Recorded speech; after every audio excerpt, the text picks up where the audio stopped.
Hi hello welcome to competitive cracker. ഞാൻ ഇർഷാദ് ഖാൻ. അപ്പം ഞാനിന്ന് വന്നിരിക്കുന്നത് നമ്മുടെ ജനറൽ PSC എക്സാമിന് സയൻസുമായിട്ട് ബന്ധപ്പെട്ട് വരുന്ന ചില ഇമ്പോർട്ടൻ്റ് ആയിട്ടുള്ള പോയിന്റ്സ് ഡിസ്കസ് ചെയ്യാനാണ്. ഏറ്റവും പ്രധാനപ്പെട്ടത് ഫിസിക്സ് ആണ്. സാധാരണ PSC എക്സാമിന് 100 മാർക്കിൻ്റെ PSC എക്സാമിന് അതിൻ്റെ അകത്ത് 3 മാർക്ക് മാത്രമാണ് ഫിസിക്സിൽ നിന്ന് ചോദ്യങ്ങൾ വരുന്നത്. 3 മാർക്ക് എന്ന് പറഞ്ഞാൽ 3% എന്ന് മാത്രം പറഞ്ഞ് നമ്മൾ തള്ളിക്കളയരുത്. ഓരോ മാർക്കും ഇമ്പോർട്ടൻ്റ് ആണ്. 3 മാർക്ക് കിട്ടിയാൽ 3 മാർക്ക് കിട്ടി. ആ 3ഉം തെറ്റിച്ചാൽ കയ്യിൽ നിന്ന് 4 മാർക്ക് പോയി. 4 മാർക്ക് പോകുമ്പോൾ എന്താ സംഭവിക്കുക? നമ്മൾ റാങ്ക് ലിസ്റ്റിലേക്ക് ഒന്നില്ലെങ്കിൽ എത്തപ്പെടാതിരിക്കാനും അതുപോലെ തന്നെ എന്താണ് എത്തിയാൽ ഏറ്റവും പുറകിലേക്ക് പോകാനുമുള്ള സാധ്യതയാണ് അവിടെ നമ്മൾ കാണുന്നത്. അപ്പോൾ നമുക്ക് ഫിസിക്സിന്റെ ഏറ്റവും പ്രധാനപ്പെട്ട ടോപ്പിക്സ് ഏതൊക്കെയാണെന്ന് നമുക്ക് നോക്കാം. സിലബസ് ഒന്ന് നോക്കാം. നോക്കിക്കേ. ഏറ്റവും പ്രധാനമായിട്ടുള്ളത് അതിൻ്റെ ബ്രാഞ്ചസ് ആണ്. ഭൗതിക ശാസ്ത്രം, ഫിസിക്സ് എന്ന് പറഞ്ഞു കഴിഞ്ഞാൽ ഭൗതിക ശാസ്ത്രമാണ്. ആ ഭൗതിക ശാസ്ത്രത്തിന്റെ ശാഖകളുമായിട്ട് ബന്ധപ്പെട്ടുള്ള ചോദ്യങ്ങളുണ്ട്. യൂണിറ്റുകളും അളവുകളും അതുപോലെ തന്നെ ദ്രവ്യം, മാറ്ററുമായിട്ട് ബന്ധപ്പെട്ടിട്ടുള്ള ചോദ്യങ്ങൾ, അങ്ങനെയൊക്കെയാണ് ആ ഭാഗത്തു നിന്ന് ചോദിക്കുന്നത്. പിന്നെ ഏറ്റവും പ്രധാനപ്പെട്ടതെന്ന് പറഞ്ഞാൽ ഫിസിക്സ് എന്ന് പറഞ്ഞു കഴിഞ്ഞാൽ ചലനമാണ് അല്ലേ. അതിൻ്റെ അകത്ത് തന്നെ ന്യൂട്ടന്റെ ചലന നിയമങ്ങളാണ് ഫിസിക്സിനെ എപ്പോഴും നമുക്ക് ആദ്യം തന്നെ ഓർമ്മ വരുന്നത്. ന്യൂട്ടന്റെ തലയിൽ ആപ്പിൾ വീണതാണ്. ആ ഭാഗത്തു നിന്നുള്ള 3 ചലന നിയമങ്ങളും അതിൻ്റെ കോൺസിക്വൻസ്, അതായത് ആക്ക സംരക്ഷണമുണ്ട്, അതുപോലെ തന്നെ പ്രൊജക്ടൈൽ മോഷൻ ഉണ്ട്, അതിൻ്റെ കോൺസിക്വൻസും കൂടെ നമുക്ക് അവിടെ എന്ത് ചെയ്യേണ്ടതുണ്ട്, പഠിക്കേണ്ടതായിട്ട് ഉണ്ട്. ഇനി നമ്മൾ താഴേക്ക് വന്നു കഴിഞ്ഞാൽ ഒപ്റ്റിക്സ് എന്ന് പറയുന്ന അടുത്ത ശാഖയാണ്. നമ്മൾ മെക്കാനിക്സ് കഴിഞ്ഞു, അടുത്ത ഫിസിക്സിന്റെ ശാഖ ഒപ്റ്റിക്സ് ആണ്. ഒപ്റ്റിക്സിൽ ഏറ്റവും പ്രധാനപ്പെട്ടത് ലെൻസും അതിൻ്റെ എന്താണ് ബിംബവും പ്രതിബിംബത്തിൻ്റെയും ഒക്കെ ആയിട്ട് ബന്ധപ്പെട്ടിട്ടുള്ള കണക്കുകളും കാര്യങ്ങളും എല്ലാമാണ്. അതായത് ഇമേജ് ഒബ്ജക്റ്റുമായിട്ട് ബന്ധപ്പെട്ടിട്ടുള്ള R=2F എന്ന് പറയുന്ന ആ ഒരു ഫോർമുല ഉപയോഗിച്ച് ചെയ്യാൻ പറ്റുന്ന പ്രോബ്ലംസ് അവിടെ ചോദിക്കാറുണ്ട്. സ്ഥിരം ക്വസ്റ്റ്യൻ ആണ്.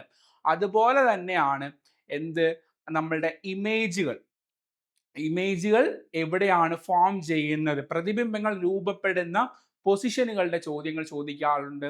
പ്രതിബിംബങ്ങളുടെ സവിശേഷതകൾ ചോദിക്കാറുണ്ട്. അത് കോൺകേവ് ലെൻസ്, കോൺവെക്സ് ലെൻസ്, അതുപോലെ തന്നെ സ്ഫെറിക്കൽ മിററുകളുടെയും കാര്യത്തിൽ ചോദിക്കാറുണ്ട്. ഇനി ഏറ്റവും ലാസ്റ്റ് ഇലക്ട്രോ മാഗ്നറ്റിക് സ്പെക്ട്രം ആണ്. ഇലക്ട്രോ മാഗ്നറ്റിക് സ്പെക്ട്രം എന്താണ്? അതിൻ്റെ correct frequency, wave length, order correct ആയിട്ട് പഠിക്കുകയും അതിൻ്റെ ആ സ്പെക്ട്രത്തിൻ്റെ അകത്തുള്ള ചില കിരണങ്ങളുടെ സവിശേഷതകൾ പഠിക്കുകയും ചെയ്തു കഴിഞ്ഞാൽ നമുക്ക് അവിടെ നിന്ന് കംപ്ലീറ്റ് സ്കോർ ചെയ്യാൻ വേണ്ടി പറ്റും. ആ ഭാഗത്തു നിന്നാണ് ക്വസ്റ്റ്യൻ വന്നിരിക്കുന്നതെങ്കിൽ. ഇനി അടുത്ത മേഖലയിലേക്ക് നമ്മൾ പോകുമ്പം ശബ്ദമാണ്.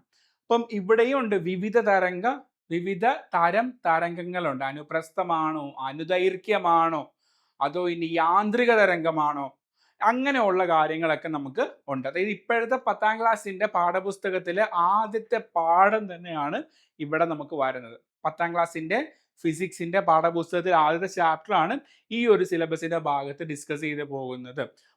ഇതിനു മുമ്പ് എടുത്ത ലൈറ്റ്, പ്രകാശം എന്ന് പറയുന്ന ഭാഗം 8ാം ക്ലാസ്സിലും 10ാം ക്ലാസ്സിലുമായിട്ടാണ് കിടക്കുന്നത്, 9ലുമായിട്ടാണ് കിടക്കുന്നത്. ഇനി ഇവിടെ നമ്മൾ വരുമ്പം ബലം പോലുള്ള കാര്യങ്ങൾ, അത് ഇച്ചിരി വലിയ ടോപ്പിക്കാണ്. വിവിധതരം ബലങ്ങളുണ്ട്, അതുപോലെ ഘർഷണം, പാസ്കൽ നിയമം, സാന്ദ്രത, വലിയ അഡിഷൻ, കൊഹിഷൻ, കേശികത്വ, ഉയർച്ച തുടങ്ങിയ കുറച്ചധികം ടോപ്പിക്കുകൾ അത് വിവിധ ക്ലാസ്സുകളിലായിട്ടാണ് കിടക്കുന്നത്. അപ്പൊ നമുക്കിതെല്ലാം പഠിക്കണമെങ്കിൽ എന്ത് ചെയ്യണം? നമുക്ക് ടെക്സ്റ്റ് ബുക്കുകൾ വായിച്ചാൽ മാത്രമേ പറ്റത്തുള്ളൂ. നമ്മൾ ഗുരുത്വാകർഷണത്തിലേക്ക് വന്നാലോ, അഭികേന്ദ്ര ബലം, അപകേന്ദ്ര ബലം, ഉപഗ്രഹങ്ങൾ, പലായന പ്രവേഗം, പിണ്ഡവും ഭാരവും, ജിയുടെ മൂല്യം. ഏറ്റവും കൂടുതൽ അവിടെ നിന്ന് ചോദിക്കുന്നത് ജിയുടെ മൂല്യത്തെ അടിസ്ഥാനപ്പെടുത്തിയിട്ടുള്ള ചോദ്യങ്ങളാണ് ആ ഭാഗത്ത് നിന്ന് ചോദിക്കുന്നത്. അത് LP UPക്കും ചോദിക്കുന്നുണ്ട്, അതുപോലെ തന്നെ എന്താണ് നമ്മുടെ സാധാരണ PSCക്കും ചോദിക്കുന്നുണ്ട്. ഇനി HSA പോലുള്ള വലിയ തസ്തികകളിലേക്കുള്ള ആ പരീക്ഷകൾക്കും ആ ഭാഗത്തു നിന്നുള്ള ചോദ്യങ്ങൾ ചോദിക്കാറുണ്ട്. ഇനി താപനില ഏറ്റവും റീസെന്റ് ആയിട്ട് കൂടുതൽ കണ്ടുവരുന്ന ഒരു ചോദ്യമാണ്. താപനില scale conversion, temperature scale conversion ചോദ്യം ചോദിക്കാറുണ്ട്. ഏറ്റവും ഈസി ആയിട്ട് പഠിക്കാൻ പറ്റിയൊരു ഭാഗമാണ്. ഇനി അടുത്തത് ആർദ്രത, ആപേക്ഷിക ആർദ്രത തുടങ്ങിയ ഭാഗങ്ങളാണ്. ലാസ്റ്റ് പ്രവൃത്തി ഊർജം, പവർ, ഗണിത പ്രശ്നങ്ങൾ. നമുക്ക് നേരത്തെ R=2F വെച്ചിട്ടുള്ള ഗണിത പ്രശ്നം ഉണ്ടായിരുന്നു. ഇവിടെ എന്താണ് F physical to M A അല്ലെങ്കിൽ work physical to F into displacement പോലുള്ള പ്രശ്നങ്ങൾ പ്രോബ്ലംസ് നമ്മളോട് ചോദിക്കാനുള്ള സാധ്യതയുണ്ട്. അതുപോലെ തന്നെ ഉത്തോലകങ്ങൾ ഒരു വലിയ ടോപ്പിക്കാണ്. 10ാം ക്ലാസ്സിന്റെ ഏറ്റവും അവസാനത്തെ പാഠം, ഫിസിക്സിലെ ഏറ്റവും അവസാനത്തെ പാഠം ഉത്തോലകങ്ങളാണ്. വലിയ ടോപ്പിക്കാണ്. വിവിധ തരം ഉത്തോലകങ്ങളുണ്ട്, ഓരോന്നിൻ്റെയും പ്രയോജനങ്ങളുണ്ട്. അതുപോലെ തന്നെ ഓരോന്നിൻ്റെയും എന്താണ് നേട്ടങ്ങൾ തുടങ്ങിയ കാര്യങ്ങളെല്ലാം ആ പാഠപുസ്തകത്തിൽ വ്യത്യസ്ത രീതിയിൽ ഡിസ്കസ് ചെയ്യുന്നുണ്ട്. അപ്പൊ അതൊരു വലിയ ടോപ്പിക്കാണ് ഉത്തോലകങ്ങൾ എന്ന് പറയുന്നത്. കേവലം 3 തരം ഉത്തോലകങ്ങൾക്ക് അപ്പുറത്തേക്ക് ഓരോന്നും വ്യക്തമായിട്ട് പഠിക്കേണ്ടതായിട്ടുള്ള ആവശ്യങ്ങളുണ്ട്. അപ്പം എപ്പോഴും ഞാൻ പറഞ്ഞു പാഠപുസ്തകം എന്നാണ്. അപ്പൊ ഇതെല്ലാം നമുക്ക് പഠിക്കണമെങ്കിൽ എന്ത് ചെയ്യണം?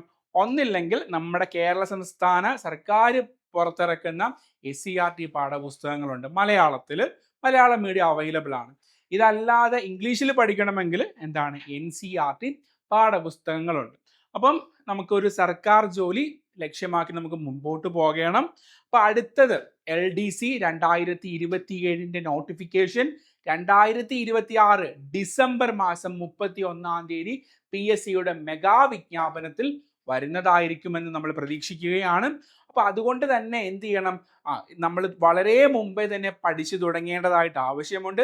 ഇപ്പൊ നമ്മൾ പറഞ്ഞ 3% പോലും അത് നമ്മളുടെ ജീവിതത്തെ മാറ്റിമറിക്കാൻ പറ്റുന്ന 3 മാർക്കാണെന്ന് കരുതി തന്നെ നമ്മൾ പ്രിപ്പയർ ചെയ്യണം. അതോടൊപ്പം തന്നെ LDCയുടെ ലോങ് ബാച്ചിലേക്ക് കോമ്പറ്റീറ്റീവ് ക്രാക്കറിൽ ജോയിൻ ചെയ്യാൻ താല്പര്യമുള്ളവർ ഈ കാണുന്ന ബോട്ട് നമ്പറിൽ കോൺടാക്ട് ചെയ്യുക. നമുക്ക് വീണ്ടും കാണാം. Thank you so much.